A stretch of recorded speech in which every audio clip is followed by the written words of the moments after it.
Pessoal, boa noite, sejam todos bem-vindos. Que a graça e a paz do nosso Senhor Jesus Cristo seja sobre nós. Se você trouxe a Bíblia, abra em Êxodo, capítulo 20. Então, hoje a gente encerra os 10 mandamentos.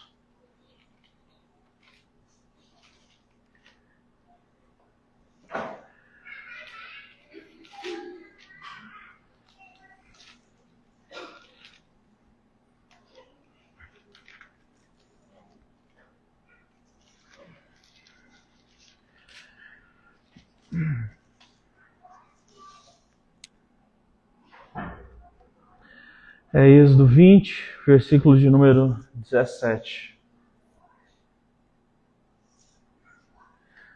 A Angélica brincava comigo e dizia assim: ninguém aguenta mais ouvir sobre os 10 mandamentos, né? Mas e se eu perguntar para você quais são os 10 mandamentos? Sabe me dizer? É uma pergunta complicada, né? No mínimo, um cristão deveria saber recitar a oração do Pai Nosso e saber os 10 mandamentos, né? Tudo bem, não precisa ser na ordem certa, mas a gente precisa saber se é fundamental, é a base, né, para o entendimento das Escrituras. Mas vamos lá então, que a gente fala sobre o último mandamento e já encerrando ali o capítulo 20. Então, a gente não fica preso só no último mandamento. Verso 17. Não cobiçarás a casa do teu próximo, não cobiçarás a mulher do teu próximo, nem os servos, as servas, nem o seu boi, nem o seu jumento, nem alguma coisa que lhe pertença. Vendo-se o povo diante dos trovões e dos relâmpagos, e do som das trombetas e do monte fumegando, todos tremeram assustados. Ficaram à distância e disseram a Moisés: fala tu mesmo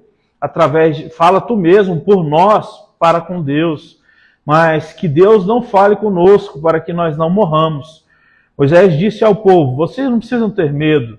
Deus veio prová-los para que o temor de Deus esteja entre vocês e vocês estejam livres de pecar.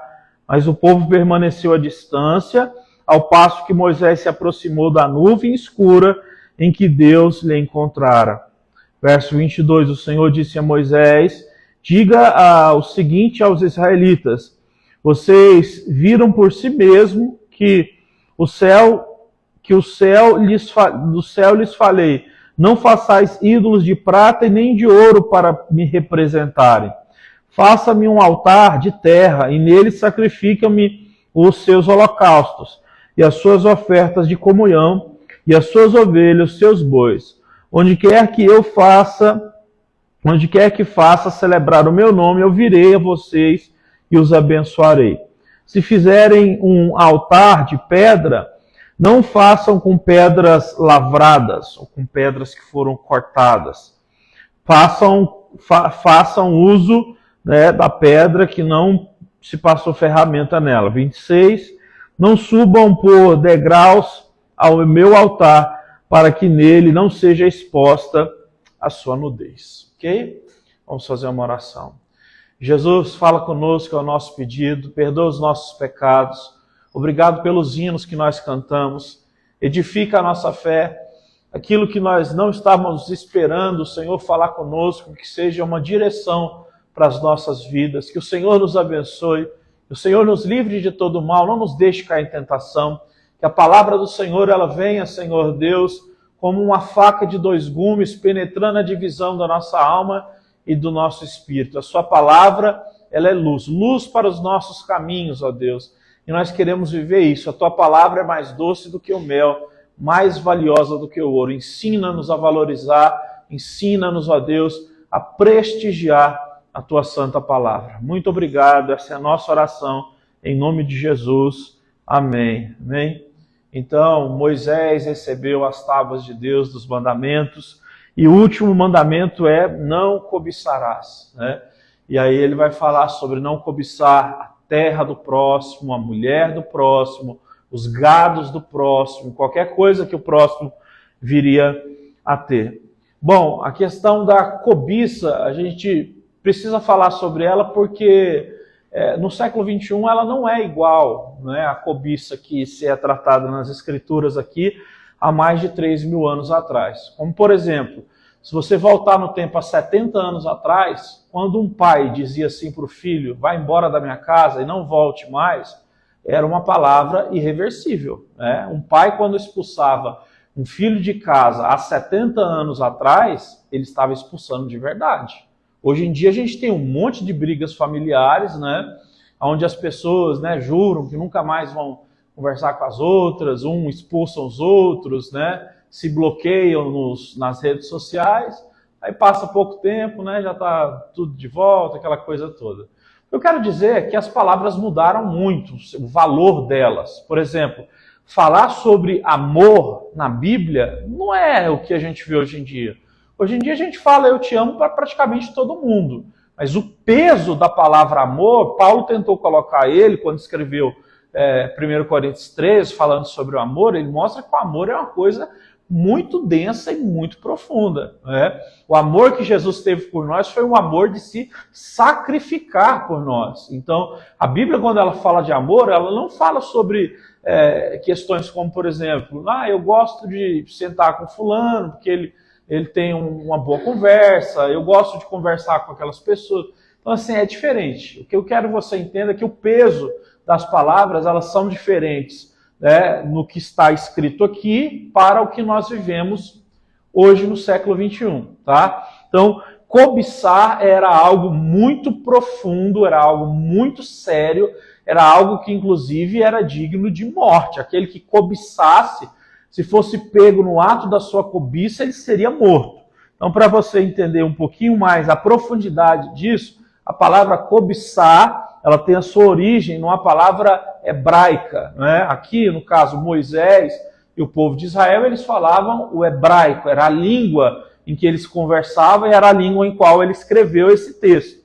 A palavra, então, para cobiçar é hamad, e a palavra hamad significa possuir um desejo incontrolável. Cobiça é você querer alguma coisa que pertence a alguém e você, de forma incontrolável, ir até aquilo ali para tentar tomar de alguém. Então, quando a gente olha, por exemplo, o nosso Senhor Jesus Cristo falou assim, que a gente não deveria olhar, né? Se o homem olhar para uma mulher com uma intenção impura, no seu coração ele já adulterou. Lá ele está usando a palavra cobiça também, né?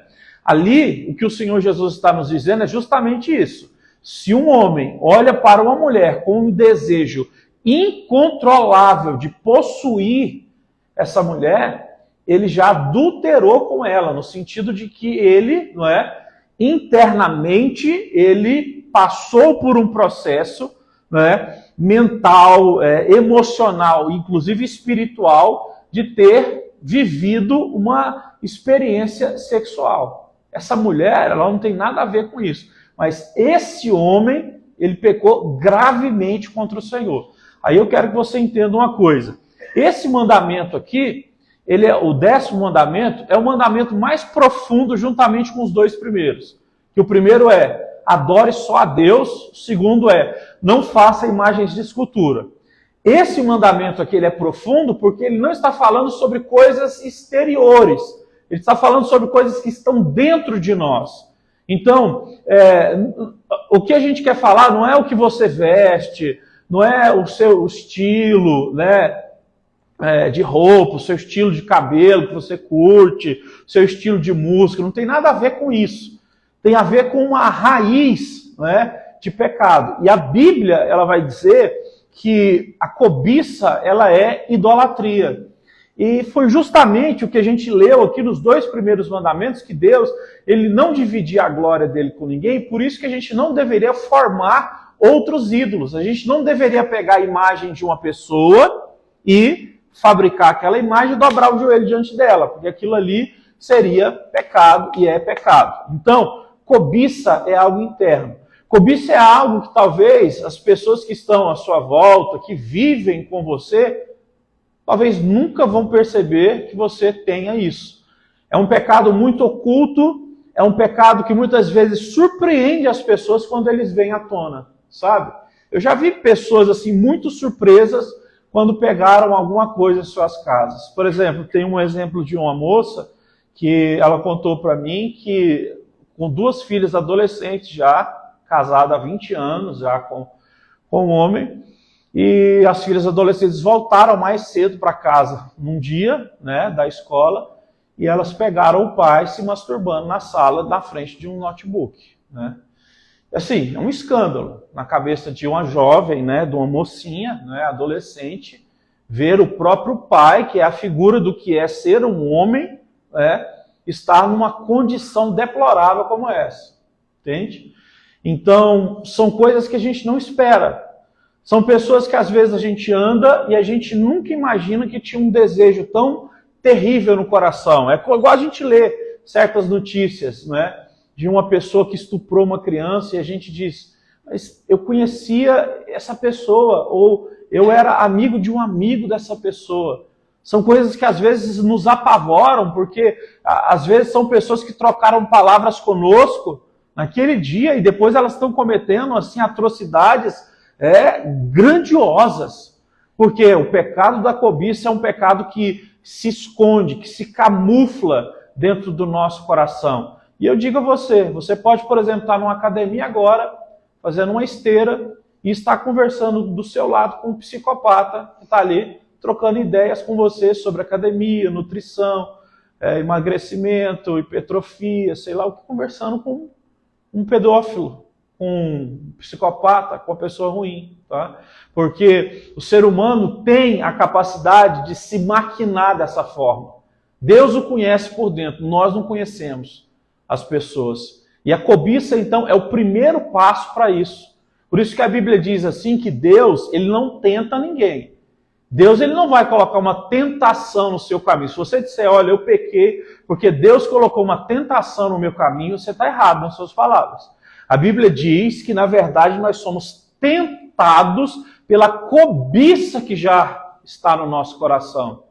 Tem um caso que aconteceu em Goiânia já tem alguns anos, já tem mais de 15 anos, na verdade. É um caso que ficou famoso de uma igreja que, inclusive, fechou. Isso é muito ruim, porque uma igreja que fecha, pode ter certeza que tinha gente ali que cria em Deus. Foi o caso de um pastor que ele era vice-pastor de uma igreja, e era o dia do aniversário dele, e ele discipulava uma irmã da igreja, uma jovem da igreja, uma jovem bonita da igreja. E era no dia do aniversário desse vice-pastor. E essa jovem chamou ele para que ele pudesse ir na casa dela, né? Então, assim, ele já, de alguma forma, né, interpretou que essa moça tinha algum interesse nele, tanto que ele abriu mão das comemorações mais sociais. Era o dia do aniversário dele, ele foi até o aniversário da moça. Bom, ele chega até a casa da moça, entra, se senta, né? E a moça diz que vai até a cozinha. Esse homem, ele está tomado, né, pela perversão sexual. Ele começa a despir-se, tirar a sua própria roupa. E essa moça, ela sai com toda a igreja ali da cozinha cantando parabéns para você. É um caso real. Então, você vê o que isso, né, como as pessoas elas podem interpretar mal uma situação.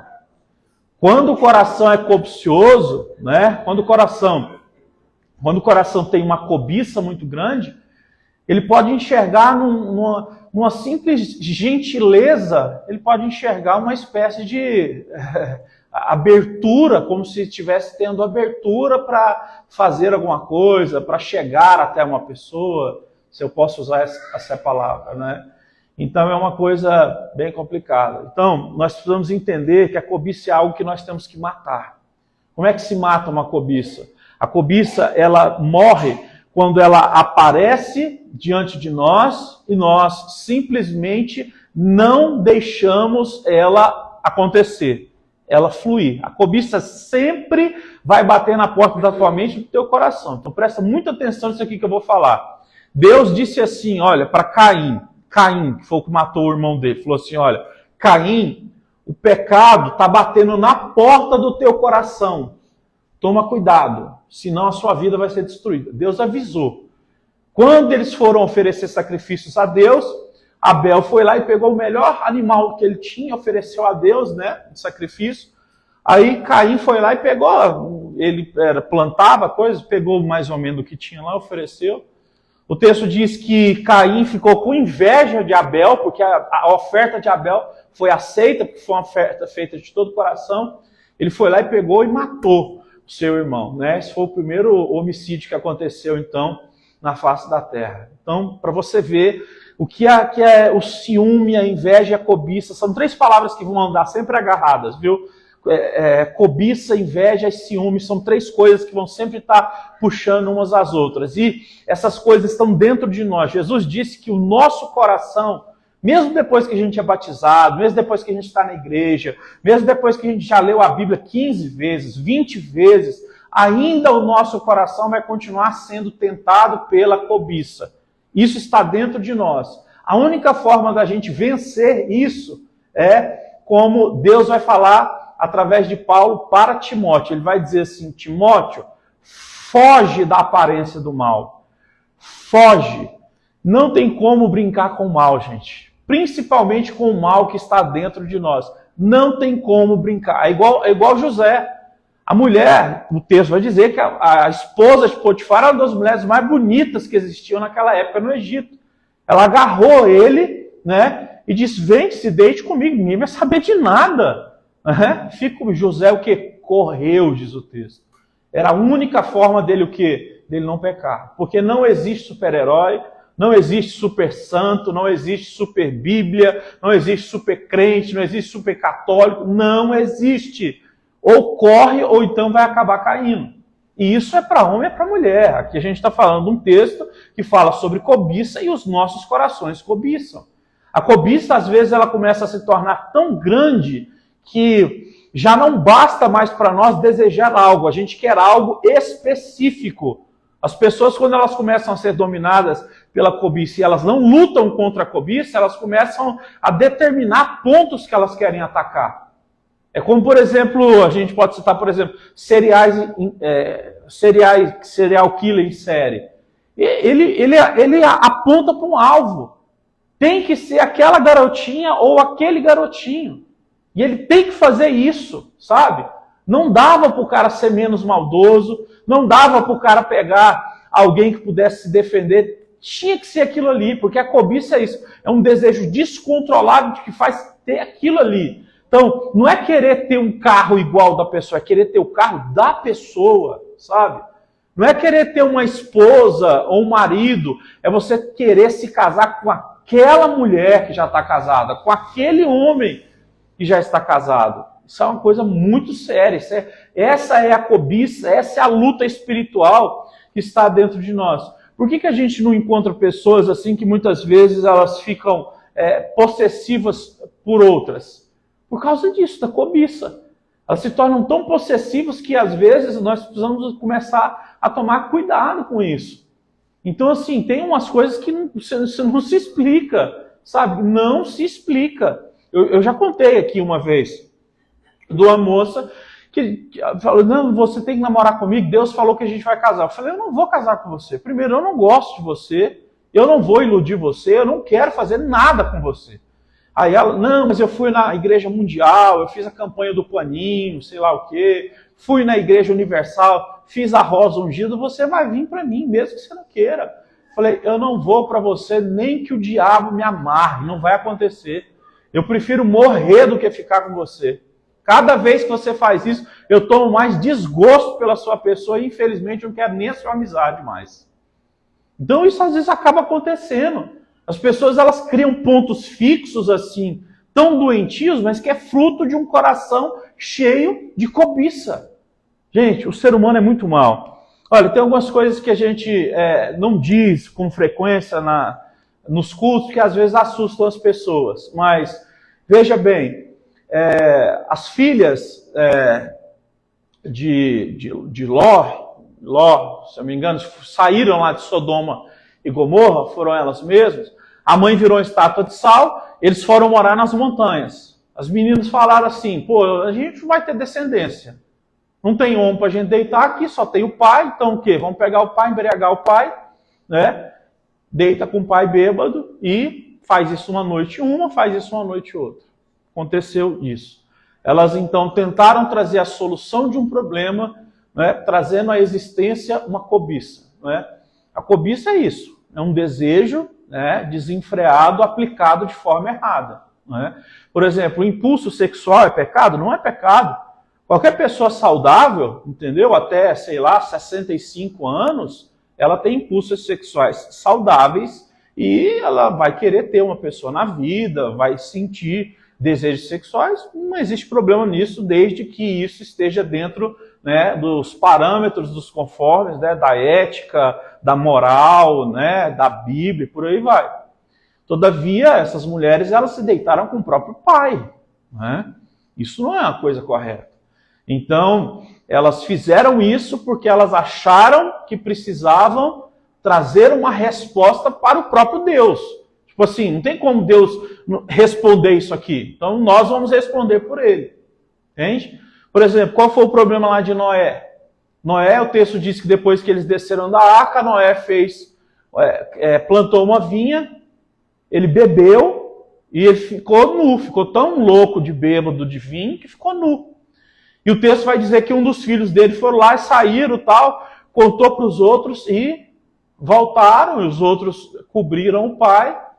E aí depois o pai acordou e fez o que eu falei aqui, que antigamente acontecia. Você está amaldiçoado, sai daqui, eu nunca mais quero te ver. Foi o que o pai fez. Olha, os estudiosos, eles dizem que o mesmo texto ali que é usado para falar desse rapaz que cobriu o pai, que foi Cã, né, que era o filho dele, Cã, esse mesmo texto, ele é usado de certa forma para o que aconteceu, né, num período depois, que foi no caso de Ló, quando as meninas dormiram com o pai. Provavelmente esse filho dormiu com o pai. Provavelmente Cã pegou o pai dele bêbado e teve relações homossexuais com o pai dele. É por isso que você vê a força do texto. Porque se você olha o texto e fala assim, gente, mas só porque o rapaz viu pelado e não colocou o cinto no pai, o pai dele amaldiçoou ele até a última geração para ele ir para o inferno. E não deu outra. A descendência de Cã está amaldiçoada até hoje. O pai amaldiçoou até a última geração. Sabe? Então, assim, tudo isso por causa da cobiça. Né? A cobiça, esse desejo desenfreado, esse desejo egoísta, incontrolável. Não quer ver o bem, quer só expor o que é mal. O que é mal quer ser exposto. Isso é cobiça. A gente precisa fugir disso com todas as nossas forças, correr dessa situação. Então, o Senhor Jesus Cristo, ele disse que adultério não é só você se deitar com uma pessoa que não é casada com você. Adultério é você cobiçar de forma demasiada uma pessoa que não é o seu esposo, não é a sua mulher, né? Então, por exemplo, é o que você vê muitos jovens fazendo, que eles são fascinados por alguns artistas, jogadores de futebol, né? Por aí vai. É um fascínio que se torna idolatria. A idolatria está presa à cobiça, e isso aí se torna um grande pecado diante de Deus, que é o pecado de cobiçar, que é do outro, né? Então, essas pessoas famosas, elas realmente passam por muitas coisas com relação à inveja. Elas são muito invejadas, né? Mas a forma de você ensinar elas a não caírem nesses tipos de inveja não é o jeito que eles ensinam hoje em dia. Por exemplo, se você vai numa festa do Neymar, eles bolaram a tática humana para não pegar erro. Como é que é? Celular não entra, né? Segurança em toda parte.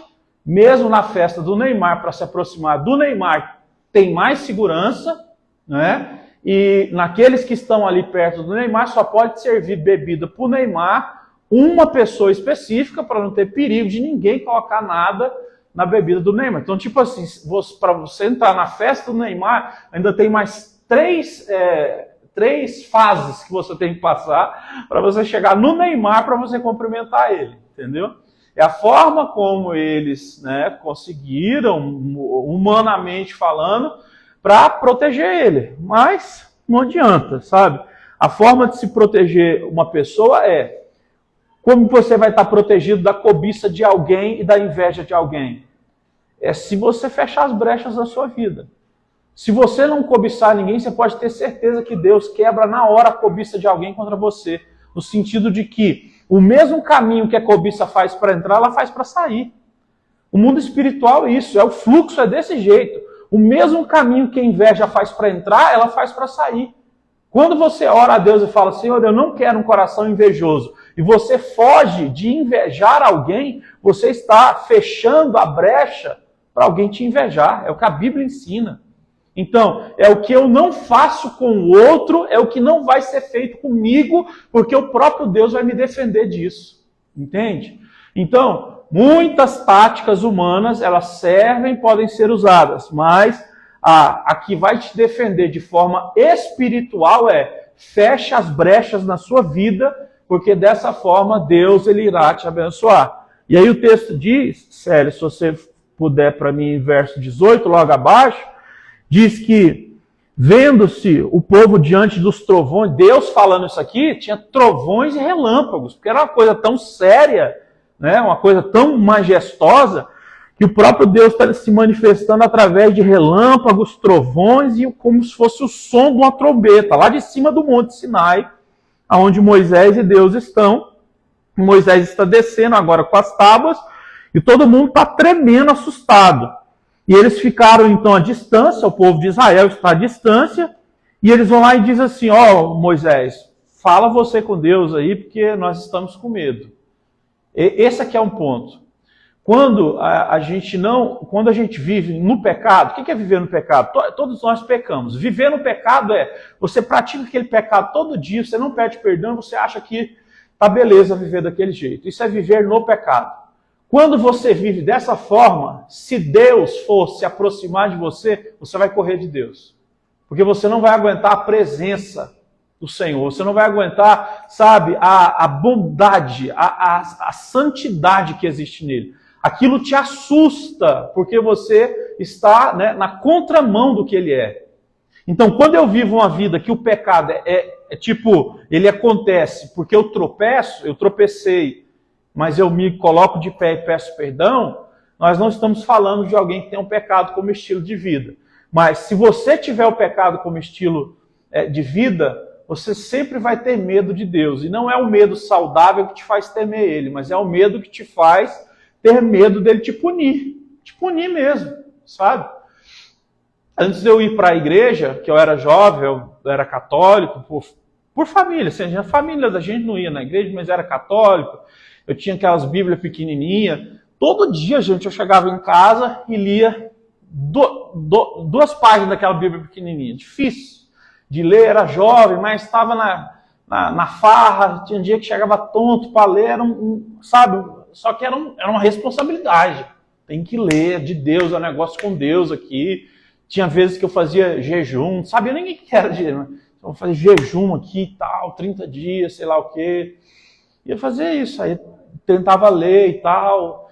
E eu nunca me esqueço disso, do dia que eu pequei contra Deus na rua, voltei para casa, meus pais estavam viajando, estavam em Caldas Novas.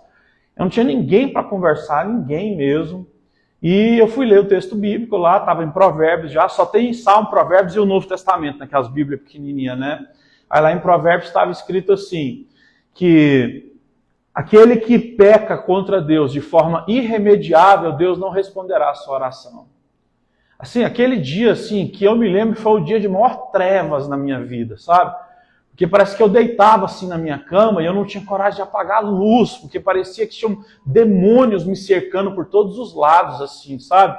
Eu tinha muito medo de ser possuído por um demônio, porque eu pensava assim, meu corpo está aberto no sentido de que eu pequei. E Deus disse que não vai me responder, e eu sei que quem anda no pecado, Deus não quer isso. E assim, foi como se eu tivesse rodeado. Até que eu tive que ligar para os meus pais e falar o que eu cometi, foi assim, muito ruim, tal, o que aconteceu, mas essa é uma verdade, a gente precisa andar fora do pecado, porque senão não adianta, gente, não adianta. A gente pode ler a Bíblia, pode jejuar, se a gente não fechar essas brechas que a gente tem na nossa vida, as coisas elas não vão andar. E Deus quer nos abençoar muito. Então, quando a gente fecha as brechas, a nossa vida deslancha. Porque a gente está andando o quê? Sincronizado com Deus, reto. Moisés falou, por que vocês estão com medo? Deus só quer se aproximar de vocês para que vocês comecem a temer as coisas certas.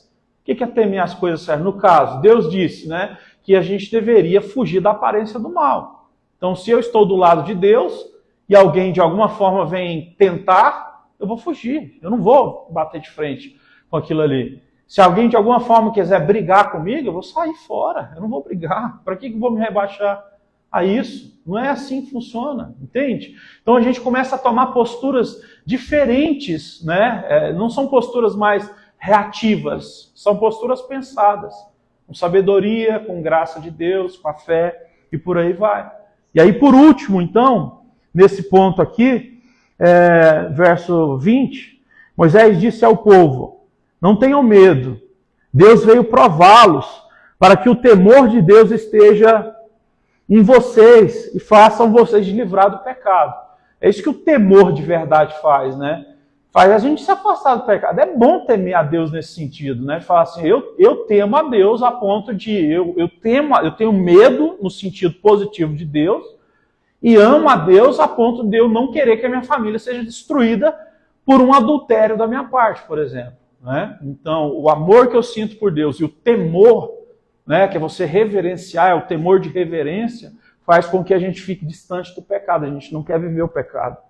E aí ele vai dizer então no verso 21, mas o povo permaneceu à distância, ao passo que Moisés se aproximou-se da nuvem escura que eles encontravam. Olha, muita gente prefere isso. As pessoas dizem, é melhor não me aproximar muito não, mas vamos até quem pode orar por nós que está mais perto de Deus, né? Algumas pessoas nas igrejas costumavam falar, né, que nas igrejas hoje em dia tem muito crente 6 horas, né? 6 horas por mim, 6 horas por mim, 6 horas por mim. É aquele medo, né, de se aproximar de Deus, de abraçar a Deus. Então, eu vou ficar meio distante, mas qualquer coisa eu tenho, né, os 6 horas por mim. E Moisés está dizendo, gente, é um privilégio, vamos abraçar a nuvem. Deus desceu os mandamentos, vamos abraçar esse negócio aqui. Mas eles ficaram com medo. E a gente termina aqui, então, sobre Deus falando como deveria ser o altar. Verso 22, o Senhor disse a Moisés, diga o seguinte aos israelitas, vocês viram por si mesmos que do céu lhes falei, não façam um ídolo de prata e nem de ouro para me representar. Deus está dizendo, olha, não quero que vocês cheguem perto de mim querendo me bajular. Eu não quero ouro nem prata. Eu quero vocês. Deus está dizendo isso, né? Porque os outros deuses lá, os profetas falam, traz ouro. Deus está dizendo, eu quero vocês. Se aproximem. Verso número 23. Não façam ídolos de ouro nem prata para me representarem. Façam-me um altar de terra e nele sacrifiquem-me os holocaustos e as ofertas de comunhão, as ovelhas e os bois. Onde quer que vocês façam celebrar o meu nome, eu virei até vocês e os abençoarei. Se me fizerem um altar de pedras, não façam com pedras lavradas, que são pedras cortadas, porque o uso de ferramentas o profanaria. Deus está querendo dizer, eu quero de vocês um sacrifício puro, gente. Eu não quero um sacrifício arquitetado intelectualmente, mas que não tem coração, sabe? Último exemplo a gente encerra, Davi. Davi era um cara que não arquitetava muito, mas ele era extremamente coração, sabe? O que eu estou dizendo com arquitetar muito? Ele não era aquele cara que falava assim, vamos pegar um negócio aqui, vamos levantar isso aqui para Deus, isso aqui vai ficar top aqui, top ali, isso. Não, o negócio dele era o coração. Deus, o Senhor conhece o meu coração. Ele ia lá, ganhava as batalhas, quando tinha que pedir perdão, pedia, Senhor, pequei contra ti, pequei, eu vou pagar então por tudo que eu tiver que pagar, eu pago. Mas fica comigo, ou então me carrega para o céu, ou então fica comigo. Então, era um cara que fazia as coisas pelo coração. Não tinha manobra, não tinha manipulação, sabe? Não tinha esse negócio de querer, como é que faz? Retornar com Deus, fazer barganha com Deus. Não tinha esse negócio, era coração. Deus está dizendo, olha, levanta uma pedra aí, faz igual Jacó fez. Levanta uma pedra, deita a cabeça e dorme. Deus não está olhando para as nossas habilidades, Ele está olhando para o nosso coração. É o que a gente costuma dizer. Mais do que dons espirituais e milagres, Deus está olhando para um coração arrependido, simples e contrito. É isso que Deus espera de nós. Então é uma pedra levantada sem nenhum tipo de faca passada. E Deus falando, e nem subam degraus, para que não seja mostrada a nudez de vocês. Nessa época os homens usavam, né, batas, vestidos, né, e se eles subissem degraus, obviamente, né, se mostraria as suas pernas e tudo mais. Então Deus está dizendo, o fato de vocês entrarem em uma vida íntima comigo, não vai fazer com que outras pessoas vejam as fraquezas de vocês. E eu termino aqui dizendo, tem pessoas que têm medo de se aproximar de Deus, porque elas têm medo de se tornarem fracas nessa aproximação. Fracas em que sentido? Por exemplo, tem gente que começa a querer enganar a gente, fazer a gente de bobo, porque a gente começa a seguir a Deus, e parece que a gente toma mais prejuízo por querer ser mais certo, parece que a gente toma mais prejuízo por não ser tão irado, né? Eu lembro a igreja quando era ali no Jardim América, ali, divisa com a T63, tinha uma loja de sofá do lado, sabe? E aí, um dia meu pai mandou o sofá dele para reformar lá. E aí o cara deu, 4 semanas o sofá tá pronto. Passou 5, 6, 7, 8, 9, 10, meu pai, e o sofá? Já tinha pagado tudo, né? Aí ele chegou e falou assim, mas o que é isso? Pai de um pastor vindo reclamar e sei lá o quê? Aí o que acontece? A ira já sobe, né? O que tem a ver o cara ser pai de um pastor com sem vergonha desse, com serviço atrasado desse tempo todo, né? Então, assim, parece que quando a gente fala, Senhor, vou te servir da maneira certa, começa a acontecer umas coisas doidas assim com a gente, no trânsito, no prédio, no trabalho, né? Mas a gente precisa continuar lutando diante de Deus para ser calmo, para ser puro, para ser humilde, para ser sincero, porque essas pessoas Deus sempre vai continuar abençoando, sempre vai continuar abençoando. Você pode se colocar de pé para orar comigo?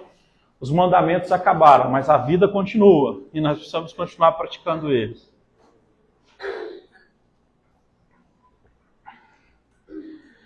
Senhor Jesus querido, eu quero te pedir nessa noite que o Senhor possa trazer a cada um de nós que estamos aqui a oportunidade de vivermos essa graça maravilhosa que é a de ter um coração tranquilo, de não desejar nada de ninguém, que cada um de nós possamos saber qual é o nosso destino, quais são os dons que nós temos, quais foram as pessoas que o Senhor nos deu como família. Nos ajude, Senhor Deus, a não vivermos frustrados por um objetivo de vida que não era o que o Senhor tinha para nós. A gente pode ter falhado lá atrás, mas nunca é tempo, nunca é tarde demais para recomeçar. E nós queremos nos aproximar mais do Senhor. A gente não quer te temer no sentido de ter medo. Nós queremos temer o Senhor no sentido de te reverenciar, de te amar, ó Senhor. Ajuda-nos, Pai, por misericórdia, que nós não sejamos, ó Deus, dominados por esse desejo incontrolável e corruptível de querer obter algo que é de outra pessoa. Ó Senhor Jesus, os nossos olhos estão sempre diante dos celulares, das redes sociais, nós estamos sempre diante de pessoas que são mais bonitas do que nós, mais ricas do que nós, com mais influência do que nós, com mais oportunidades do que nós, mas isso não pode ser motivo para a gente perder o contentamento. O contrário do contentamento é a cobiça, mas um coração contente é aquele que sabe o que tem e que agradece, que diz, Senhor, obrigado, porque o Senhor tirou lá de trás, lá quando eu era pequeno, na minha família, o Senhor foi me ensinando, foi me dando os dons, colocou as pessoas da minha vida, eu fui me desenvolvendo, estou aqui. Isso é graça, isso é gratidão. Por que, Senhor, a gente tem essa mania de querer comparar a nossa vida só com aquelas pessoas que estão ricas? Não! Se a gente olhar, Pai, para a maior parte do mundo, infelizmente, as pessoas estão sofrendo pela pobreza, pela doença, pelas ditaduras espalhadas ao redor do mundo. Ó Senhor Deus, pelas guerras civis que existem nos lugares. Senhor, nos ajude a ter mais gratidão, nos ajude a ter um coração mais reto diante de Ti, porque a nossa vida, na verdade, ela é boa demais para a gente reclamar. Muito obrigado, Pai, pelo ar que nós respiramos, pelas pernas que nós temos para andar, pelos olhos para enxergar, pelos ouvidos para ouvir. ó Deus, pela cama para deitar, pelo chuveiro a tomar banho, pelo travesseiro, Senhor Deus, a repousar a cabeça, pelos meios de lazer que o Senhor nos dá, pelo transporte que cada um tem, o seu carro, sua moto, o seu transporte urbano, não interessa, Senhor, pelas oportunidades de poder se reunir com família, com amigos, com pessoas que amam. Obrigado, Jesus. Nós temos mais do que nós precisamos e merecíamos. Que o nosso coração possa se render diante do Senhor. E assim como o coração de Davi, que a gente pare de querer te impressionar. O Senhor não quer ouro nem prata no sentido de a gente querer mostrar alguma coisa para ti. Se for para oferecer, que seja como Abel, que ofereceu de todo o coração e o Senhor aceitou a sua oferta. Que o Senhor nos abençoe, que o Senhor cuide de cada um de nós e que os mandamentos sejam vividos por nós a cada dia. Nos ajude, não é uma tarefa fácil, mas o Espírito Santo nos ajudará. Muito obrigado, nós oramos em nome de Jesus. Amém, amém. Podemos cantar uma música, vocês acham, antes de encerrar? Pode?